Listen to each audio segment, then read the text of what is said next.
Get your films on with the Blurs. Once an idea has taken hold of the brain, it's almost impossible to eradicate. Unpacking movies has never been more spot on, woke, fire, and just plain lit. They are lit all the time. So if you're unsure whether or not to plop down some cash for a film, check out the Blurs. When a man with a 45 meets a man with a rifle, the man with a pistol is a dead man. Rondo's got what plants crave. It's got electrolyte. You really only need to hang mean bastards. But mean bastards, you need to hang. Don't say you weren't warned. Ridiculous. Here's Brandon and Jeff. Hello, and welcome to a special review episode of the Film Blurs. Right now, we're going to be talking about the new Disney Plus show, Win or Lose, produced by Pixar. What are your thoughts on it? The first 5 minutes, I thought this was going to be some bullshit. I was like, oh, this is strictly for kids, but even only for kids. And then the Pixar magic kicked in once the sweat became the anxiety monster. And I like that this is an anthology, but this is dark. I mean, it's animated. Like, out of all Pixar shit, this is animated for children, but it's probably the darkest thing they've ever done. And I'm with you. The first 5 minutes, I was like, all right, cool, whatever.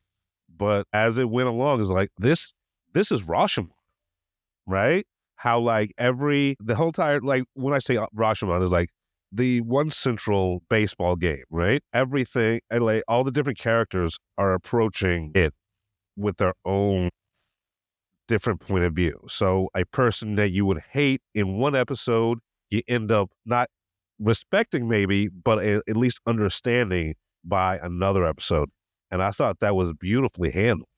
And like you said, it is dark, but it's like it's adult themes distilled through the sort of a younger lens. You say you sympathize with all the characters. The only character I still don't sympathize with by the end, because we've only seen the first 4 episodes, so there's still 4 on the back end. The only character I don't sympathize with is the sister. I mean, the kid her little brother got into trouble because she's just not paying attention when she should be. And I get it. Like, during the baseball game, he has to keep himself busy. But after that, like, it's your job to watch your little brother. Yeah, and like, look, I get that, but I feel by the end of the series run, we'll be able to look at that through a different lens. Well, I guess we could just flat out say every episode ends on a cliffhanger. And since this is an anthology, I'm guessing this won't be resolved until the very last episode, which every cliffhanger ends on. Right. But yeah, this is actually a really, really like beautiful project. And, you know, for the last couple of years, Pixar, you know, it hasn't killed it, right? It hasn't been what it was, right? I mean, there were still, you know, quality movies and TV shows, but besides Inside Out, right? I mean, they're at 20, I can't remember if it's 23 or 28, but they're in between 23 or 28 features since 1995. I mean, right. It's going to come and get you eventually. I mean, at least I will say their track record is still better than Marvel's. Oh yeah, 100%. 100%. Like, I've never flat out hated a Pixar film, but yeah, this fully puts me back in the Pixar camp. Like, I can't wait to finish the rest of this series. My favorite episode is the last one, which is episode 4, Vanessa, which it's very much like what you see in real life, where you're dealing with the self-absorbed millennial mom, and then the Gen Z kid has to be the caretaker, because now I've realized Gen Z is a lot more mature and a lot more developed. Not every single person in Gen Z, I wouldn't say all of them, but like a lot of them are a lot less self-involved than their parents. Right. Okay. I see where you're coming from with that. I liked this episode because I liked Vanessa better after this episode. I hated her in the Blue episode, the way she came after my man Blue. Which was that the The umpire? teacher. That's what Yeah, yeah, umpire, the yeah, teacher episode. that dude. Yeah, this is what I'm saying. Everybody has issues, and their issues come to light in ways that I was not expecting. This very adult way for a kids show, honestly. Yeah, they're 100%. Like, it is adult themes through a kiddie lens, and it's accessible for both. But as an adult, you will see life. Like, you'll see like the things that you're going through, or you have been or had gone through in this show, which you don't really get from Pixar, right? Yeah. You don't really, it doesn't really talk to adults. This feels like it's made for adults, honestly. Yeah. I really got nothing else to say other than I'm excited to see the last 4 episodes of the show when they air next month. Yeah. I'm fully invested. Like you said, I can't wait for next month to finish out the last 4 and to tell everybody about this show. I mean, before we go, we got to talk about the elephant in the room, right? The trans character. Oh yeah. That I'll be real with you. I think that's shameful. Like watching this show, it fit well in line, and I'm just like, oh man, seeing this, I'm just like, maybe it was a mistake bringing Iger back. And like, here's the Iger went real fucking Trumpish in the last couple of years. And here's the thing, right? It's obvious, right? Who the trans character is, the oracle that sort of leads us through or connects all of the episodes. It's the girl, right? In the first episode. Well, it's the, I guess, I don't know where they're transitioning to, but it's obviously that is the trans character. I can't tell if it was always a decision for the character to only speak 1 or 2 lines per episode, or if they did that to cut back on the trans inclusiveness. I can't tell. But the character works. But the fact that they tried to hide the fact that it's trans, like, you didn't really do a really good job of hiding that. I mean, they did and they didn't. It is what it is at this point. I mean, you just look. Y'all have people. You're firing people who are in charge of nuclear codes, and then being like, "Oh, whoops, we can't do that." So, I mean, I don't know what else to say. Like, there's systems in place for a reason, and when you destroy them systems, it's just like, well, yeah, then the barriers are broken. We're looking real weak right now, so I would not be surprised. All it takes is one cyber attack to bring this country to its knees. I mean, we're probably already there, man. Like, all these planes crashing. That can't be coincidence. That seems like a coordinated attack. I'll say this, Denzel shouldn't have went to jail because I saw that plane crash and it crashed upside down. I'm like, if Denzel was flying that plane wouldn't have blown up. I'm glad 100%. Everybody survived. Like, that's fucking crazy. Everybody survived that shit. Now I'm just like, oh yeah, because they threw out everybody in the FAA. So yeah, that's why that shit's all fucked up. So I guess don't fly right now. I will travel by boat to Europe. Like, I'm thinking Greyhound stock has gone through the roof, man. Yeah. I'm when it comes time to make the exodus, I'll just hop on a boat. I'll spend a month on a boat because I don't even know the planes clearly. Again, you have systems in place for a reason. Look, man, I saw something on last week that said Charlie Kirk said, if I see a black pilot, I'm already questioning his competence. And I'm just like, I guarantee you the plane that crashed was piloted by a white guy. Not that it's his fault, but still, what I'm trying to say is don't matter if you're black, white, trans, gay, straight, yellow, orange. Like, it don't make you a less shitty person or a less good person. It's just who you are. And the fact that now we're going back to just having white people in the forefront, I don't know how that's going to shake out.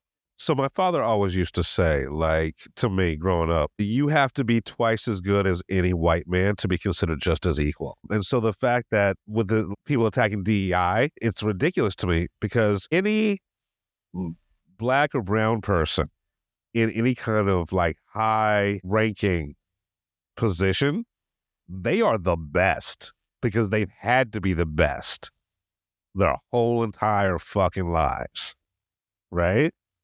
So like the worst person in whatever, like the worst black person in that position is the best, like better than the smartest mediocre white man. And so it's just, it's ridiculous to me. I look here. There's plenty of gay media out there that I just don't watch. You know why? Because it's not made for me. I just don't fucking watch it. Like you could just, I saw the TV Glow. I think is one of the best movies of last year. It's a trans allegory. I thought it was really well made. It's not for me. That's for trans people. But I can say it's good. There's just going to be some media that's just not for you, bro. It's not made for you, and nor should it be. Like, you guys have close to 200 years worth of film history, and all y'all keep doing is complaining about, oh, we want it like the old shit. Well, I mean, like, the old shit's there. That's partially the reason why Star Wars is the way it is. The old shit's there. You guys can go back and watch it. No one's raping your childhood. No one's taking away the things that made you who you are. It's still there, just evolved. It's gone forward. If you don't want to go forward, that's fine. Pull it up on streaming or DVD. Until young people start being taken seriously, I think we're just going to be stuck in this cycle. I mean, that's for everybody, because doing this outreach work, it's very clear the people in power want to stay in power. And I'm like, all of you are over 70. You're on your way out. And so when you see somebody like a local mayor, or not here, but somewhere in South Jersey, a local mayor he's 36 and he's running for mayor, and they're telling him it's not his turn and he has to wait. And I'm just like, this is exactly why we are in the position that we are, because you guys just want to keep electing people who could croak at any moment instead of, bringing in new people to run stuff. That's kind of how it is in this show. Because I mean, not for nothing, the girl's dad's not too helpful until the very end. Yeah, I mean, I can't wait to see the dad's story. I want to see about this divorce. Yeah, because clearly you don't got anything else going on in his life. I was like, the umpire's sad, but at least he can. The metaphor of the armor works, because at least he keeps that like guarded, as toxic as that is. This guy, I'm like, and you see it all the time with parents like that. I think that's true to life. Little league parents across the board, whether it's like basketball, baseball, football, they take the shit too seriously. I'm like, you don't have to live vicariously through your kid. You could have and should have done this yourself. And for whatever reason, it didn't shake out. I mean, I don't want to be like the 50-year-old guy sitting there at a 10-year-old baseball league screaming at my kid, why'd you hit the ball, God damn it? We got to beat the team. Why'd you hit the ball? It's a little league. I've never been invested in any sport enough to actually to yell at anyone on the field, much less a little league team. Yeah, man. Little league. What do little leagues win besides a trophy? Or once they win the nationals, like what, $5,000? I don't know. Like, I don't know. Self-esteem. That's what they win. Besides that, like that's. It's not like your kid's gonna go from little league to the MLB. They're not gonna have a little fucking kid on the plate with a bunch of people in their 20s and 30s. That's just not gonna happen. There actually should be a major league baseball for little league. I think there might be, but for all I know. But like, I want to go on like DraftKings and bet on your fucking 5th grade baseball game. It's like the people who are Phillies fans around here, and they go all the way to Philadelphia to watch the Phillies, and I'm just like, yo, Trenton's right there. Trenton Thunder's literally right there, right? And you could have a better time, because then you could just drive 15 minutes back to your house instead of getting wasted and driving an hour back to your house. Like I've gotten so drunk at Trenton Thunder. Yeah, they got a chicken and pizza in there now. You could have like dogs. They got them cheap hot dogs, cheap beers, and then you get crab fries. You could sit there, watch the game, and then if you get bored, you can just fucking leave. Right. You could literally, like, there's 5 bars right around the stadium. You can get drunk beforehand. Yeah, well, what was Kathmandu still there? It's called something else, but it's still there. You could just walk out and go over there. I'm not gonna I know what the place is called, but they're not paying us, so I'm not gonna say their name. Like Trenton Thunder tickets, I think are like $15, aren't they? Like $15, maybe 20. The drinks comparative to any other stadium, cheap-ish. Yeah, go on a Thursday night for Thirsty Thursday. I think it's the beers are like Bud and Bud Light. I think they're $2 or $3. I think they've got a Glizzy Day too. Yeah. So look, it's right here. If it takes you, no one I know lives more than a half hour away from Trenton Thunder Stadium. I'll watch the Knicks game, and halfway through, I'm like, all right, I'm gonna go downstairs and catch a train because I know once it hits halftime, I'm like, yeah, they ain't gonna win as always. I came here, I hung out, I got a little wasted. Now I'm going home. Baseball games are the longest.